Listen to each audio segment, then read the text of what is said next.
You walk the Yorkshire coastline slow, where iron cliffs meet winter snow. A stick in hand, a steady pace, salt wind weathering his face. The sea knew well the sound he made, boot on shale and careful blade.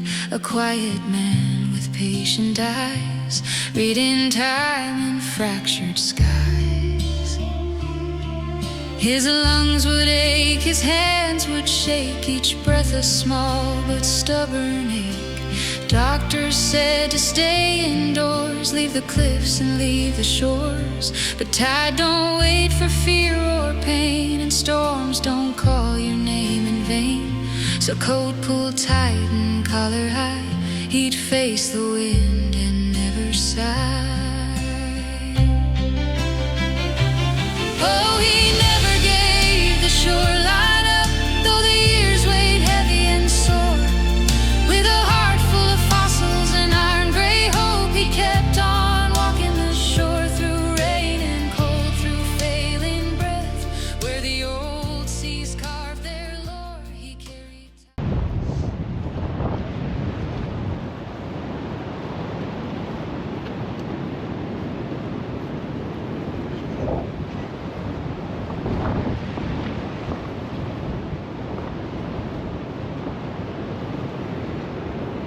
The suggested equipment at this location is as follows: 1 pick, 1 geological hammer, geological chisels, goggles or safety specs, a pair of gloves, boots with good grips, and some specimen bags for your finds.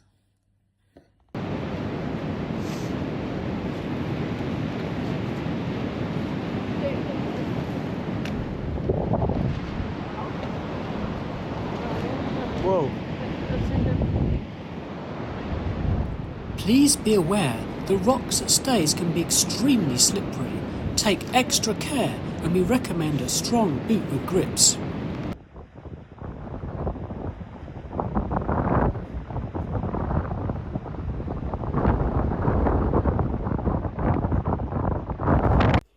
At Staithes, the full Liars group is exposed, covering the lower Liars, the middle Liars and the upper Liars.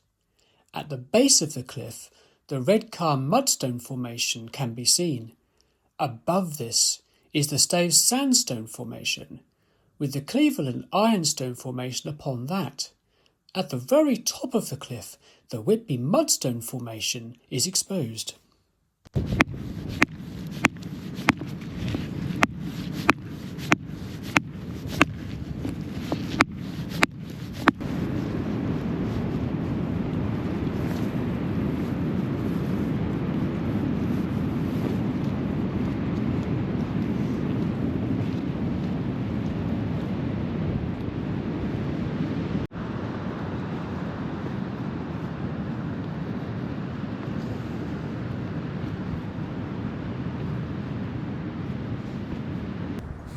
So at this location, it's very, very dangerous. You have high cliffs that are overhanging, so please do not collect anywhere underneath the cliffs. Stay away from the base at all times, and to make sure that you get back round the corner before the tide comes in.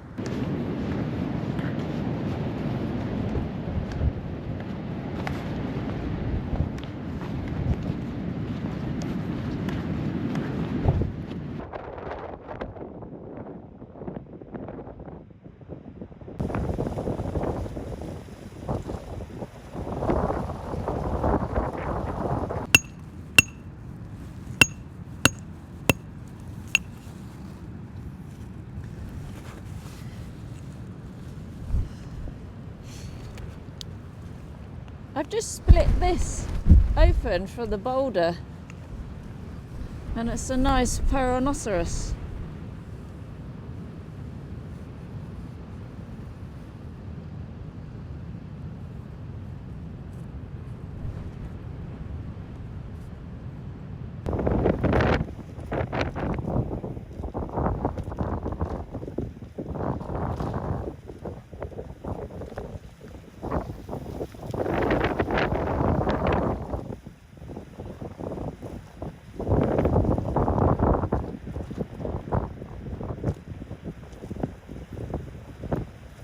The first area to search is Penny Nab. This is the first headland after the eastern harbour wall. Here, look out for yellow siderite mudstone nodules, as many contain ammonites. They can be hard to split, and the best way is to keep tapping them with a hammer, rotating them along the edge of the nodule until they split. The ones with the big bulges tend to contain ammonites. Past Penny Nab, the ammonite-bearing nodules tend to be more grey.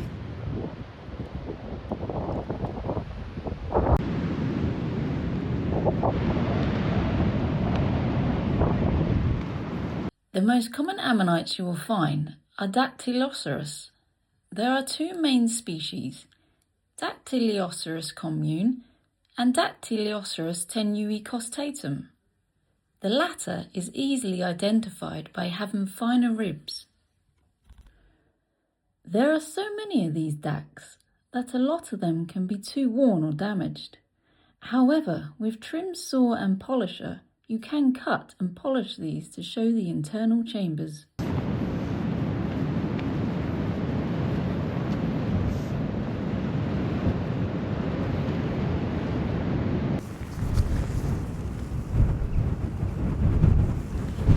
Picked up a nice little bivalve here.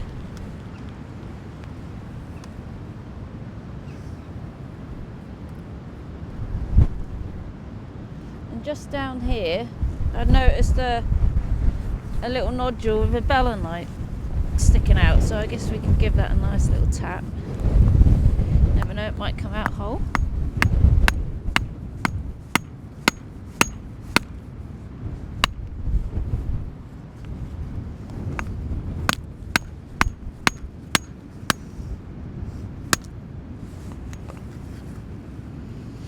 Oh, it's got a bit of the fabricone on it as well. Oh, it's a shame.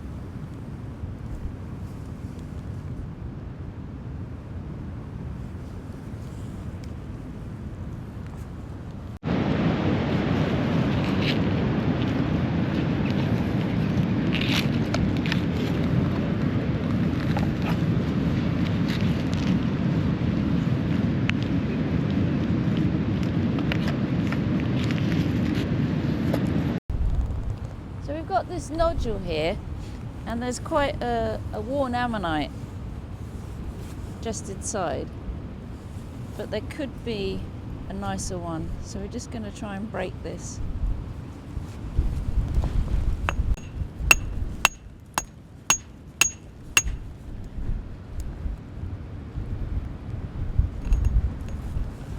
Split wrong, unfortunately. It would have been.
There are a lot of different species of ammonite that can be found here.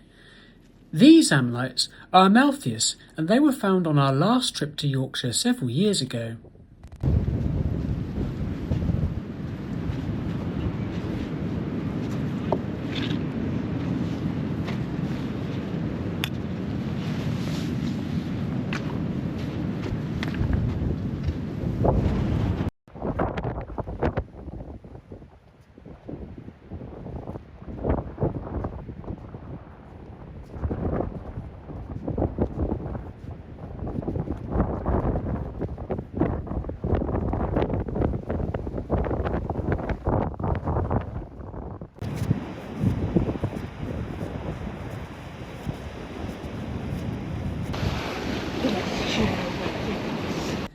The gale force onshore northeasterlies kept the sea in.